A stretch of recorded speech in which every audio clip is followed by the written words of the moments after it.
Hey friends.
Morning.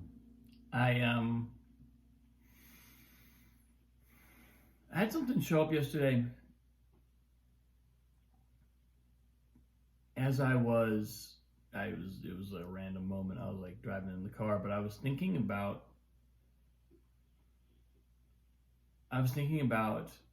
parenting. I was having another parenting epiphany. I should start numbering these so I can keep track of them. And it was around the area of choice, the idea of choice, and specifically what kinds of choices. Because there's a very in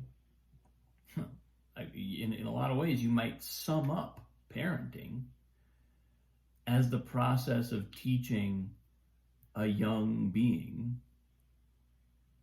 how to make choices for themselves, right? How to ultimately run every aspect of their own lives. And there's an emphasis in our culture on freedom of choice and on granting the individual the right to determine their own future, to make their own choices. And I think about this constantly. When you have a child, you can hardly not think about this constantly. But something was showing up yesterday where I sort of was comparing our kind of what I consider. I mean, I can't really, I don't claim to speak for the whole culture, but comparing what I feel like is my cultural programming around giving kids choices. And I realize there's some variety in that, but I come from a part of the culture where we very heavily emphasize the child's individual freedom and their own kind of self-determined learning and all of that. Comparing that with the ultimate spiritual journey, which is sort of a lot of that is acknowledging all the ways in which we are compulsive. We ourselves, as individuals, we see our own conditioning and we realize how compulsive we are. And then little by little, we seek to dissolve that conditioning. We seek to reprogram patterns that are not working for us. Maybe we have some patterns that are working great and we leave those alone. I always say, like, I'm not really looking for a new pattern for how I behave when I'm crossing the street. I get to the street and I look both ways before crossing the street. I'm not trying to reprogram that. That worked great. I don't think I need an alternative. I'm not trying to do a paradigm shift around that pattern. There are others that are not quite so, blatantly fine, blatantly beneficial. But because this work is so much about dissolving our programming, I started to think, well, okay, so that's likely true for all individuals. So in the case of a young person, in the case of my daughter, who I'm actually hearing here on the monitor,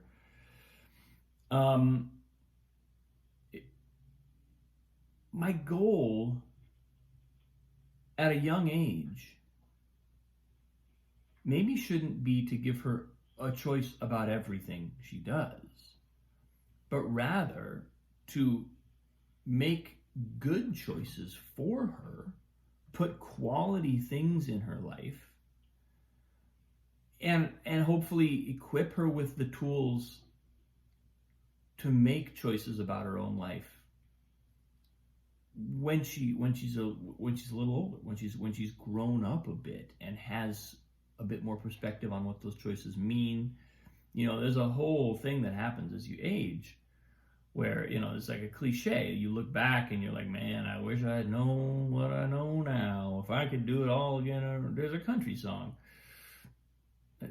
about, I forget, I'm not going to try and sing it for you, but this is the stuff of all sorts of dramatic and, artistic expression.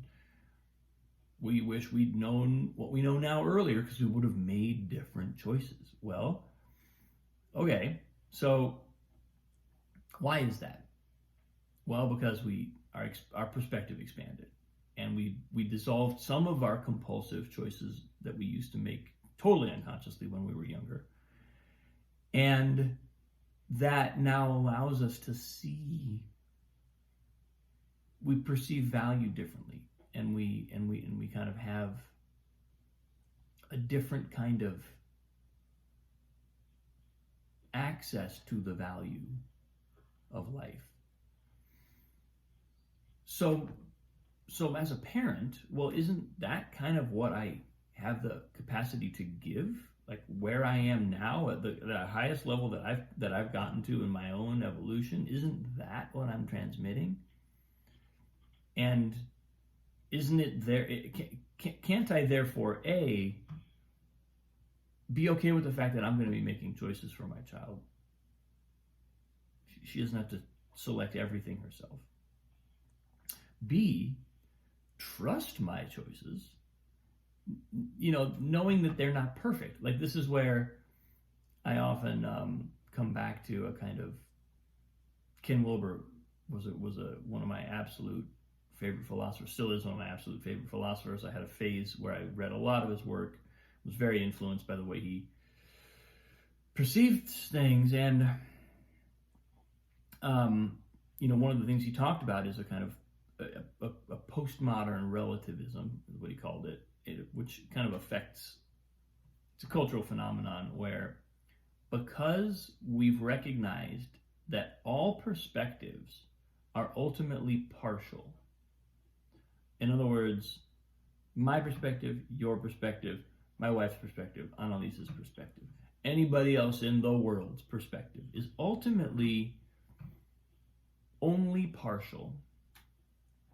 Never, and no perspective is ultimately privileged. No perspective is ultimately the final reference point. All perspectives are ultimately partial.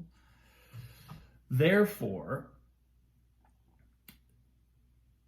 when we start to realize that, we start to equalize perspectives, and we start to say, well, all perspectives ought to be, equally valid is the sort of novice approach, which says they're all equally valid. Well, they're not all equal, but we don't treat them that way. We still treat perspectives like there's a hierarchy and like some are better than others, but we believe somehow philosophically in the abstract that they should be all ultimately equally valid.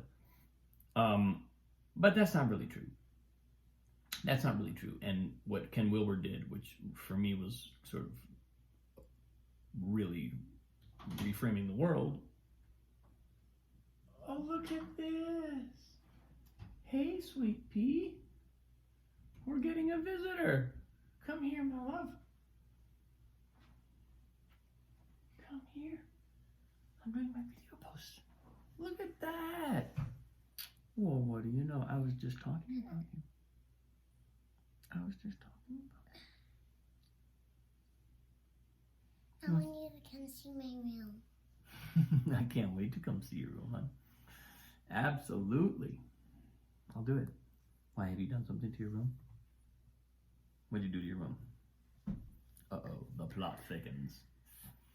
Papa, I want you to come look at my bag. All right, hold on. Let me just finish this up, hon. Okay. All right, I'll be right there. Wow. Cameo from exactly the right person this morning.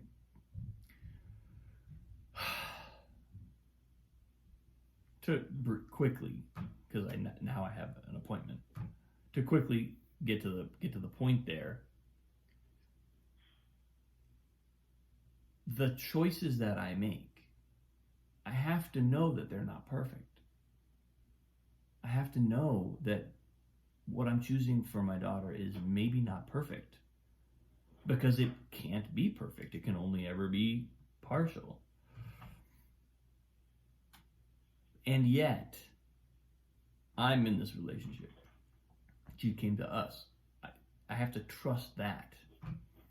And if I can trust my own choices in my own life, and I can trust my choices in the way that I, it ends up being a huge task. You start to realize, you start to detangle and dissolve your own programming. You start to realize what a big deal it is to have the responsibility for being the parent of another human being. You start to see, in my own experience, oh my God, look at what I was given. There's so much that I'm grateful for. Then there's stuff I've got to cope with, that my lineage has inherited from bygone ages. And, but the weight of that responsibility can be borne lightly when we realize we're here. We're in this relationship for a reason. I can trust me. And then more and more, I can trust her to make her choices. But I think there was a kind of decentering of the idea that giving choices is the only way to instill making good choices. There's a fair amount of imprinting that happens. That's just the way it is. She'll have to detangle it later, figure out what she wants to do. But in the meantime, I want to give her quality experiences and some tools to work to do this process with. Self-reflection. It's a big one. If you can get that one in there early. Anyway, I appreciate you. You can sense the urgency now. Have a great day. So much love. I'll see you soon.